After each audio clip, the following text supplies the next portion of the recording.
He was always there. Same bench. Same coat. Same silence. My mom walked past him every single day, eyes forward, heels clicking, phone in hand. She didn't slow down. Never looked back. But I did.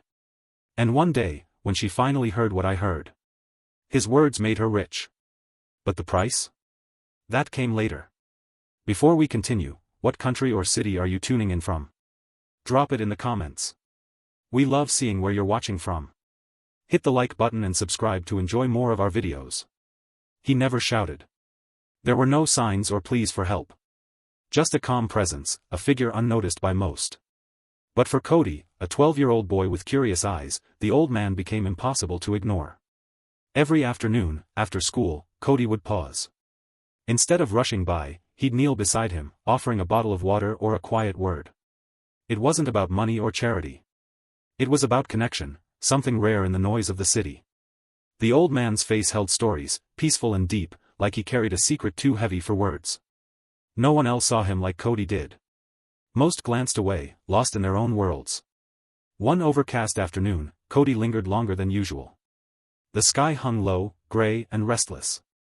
School had been rough that day, group projects, whispered jokes he didn't understand, teachers who talked at him, not to him. He sat beside the old man, shoulders low, backpack between his knees. The silence between them wasn't awkward. It had become something else, like an invisible thread tied to trust. Then, the old man shifted. Without turning his head, without raising his voice, he spoke. His tone was gentle, like he was handing over something fragile. Tell your mother to buy the land near the school. Big things are coming. Cody didn't move. He blinked once, unsure he'd heard right. But the man's expression didn't change. It was as if he'd just passed on something sacred, something that didn't belong to him anymore. Later that night, Cody repeated the words at dinner. His mom had barely touched her food, scanning emails, half listening. Buy land? She said, glancing up with a faint smile. But something in Cody's eyes made her pause. It wasn't the message, it was the way he delivered it. Steady. Certain. Like it mattered.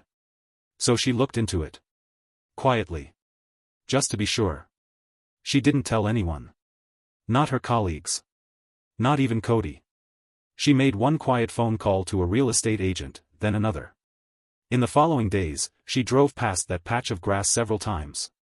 It looked like nothing, just cracked sidewalks, wild weeds, and an old fence falling into itself.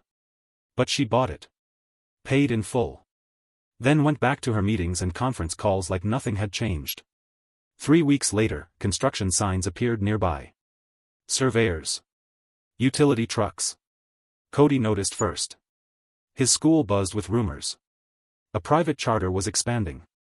A tech firm had plans for an innovation hub. The same land now sat at the center of something huge. Her phone started ringing. Offers came in. Quiet at first. Then louder. Bigger. By the time she signed the third deal, her bank balance had multiplied beyond anything she'd seen in her life. The quiet tip from a stranger? It was worth over $700,000, and still rising. Cody watched it all unfold from the kitchen table. She smiled more. But not at him. She spent less time at home. But never mentioned why. He still went to the bench most afternoons. The old man was always there, calm, unreadable, never asking for a thing. Cody wanted to ask how he knew. Why he chose to share it with him. But the words never made it out. So instead, he just sat there. That felt like enough. She never asked about the man.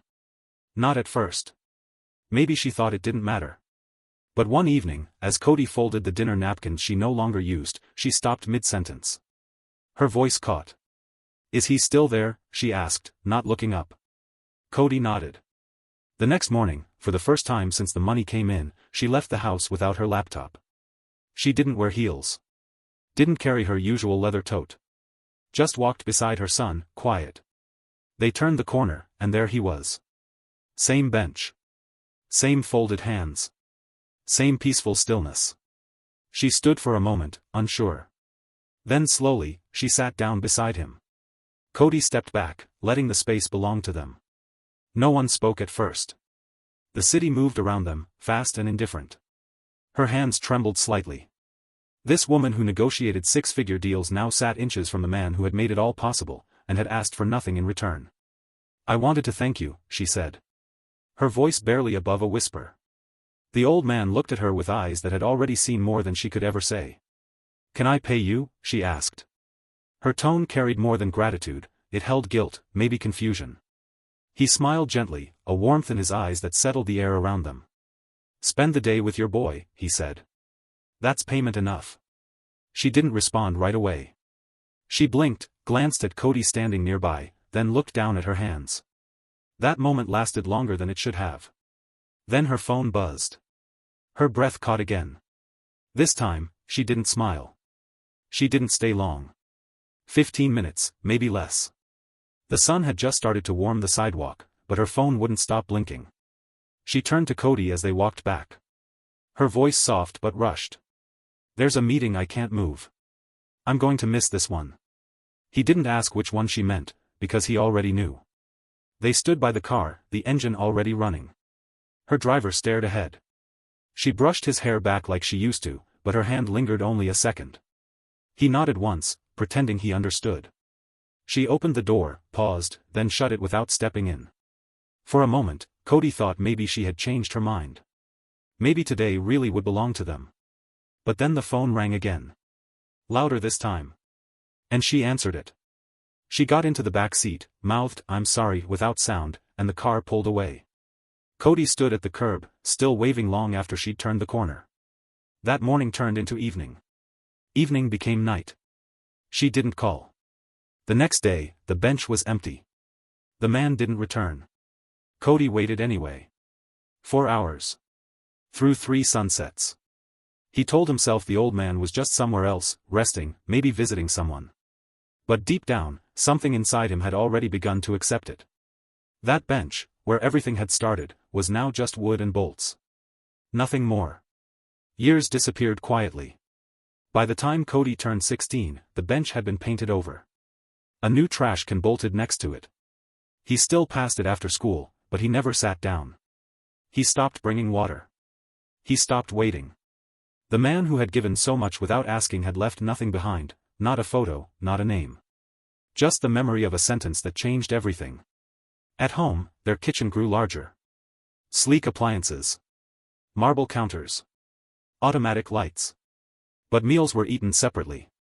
Cody's mother traveled more now, New York, San Francisco, Dubai. Places he heard about only through airport codes on her luggage tags. Sometimes she'd come home with gifts. Expensive ones. They always came with a hug, a quick smile, and a phrase he heard more than his own name. "This deal will set us up forever." But Cody had already begun to understand. Time doesn't wait. It doesn't refund what gets traded for ambition. He once believed you could always go back. That if you just held on, people would eventually return to who they used to be. But childhood doesn't knock twice. What Cody remembered most wasn't the money, or even the miracle. It was the way the old man listened. How he made silence feel full. How his mother had been given a moment to choose, and chose the world. And now, with everything in reach, what she couldn't touch anymore was the one thing she never planned to lose. Him. She still checks her balance daily. Still signs contracts with a polished pen in spotless offices. Cody doesn't resent her. Not entirely. But he's learned to move on. Hit the like button and subscribe if this moved you.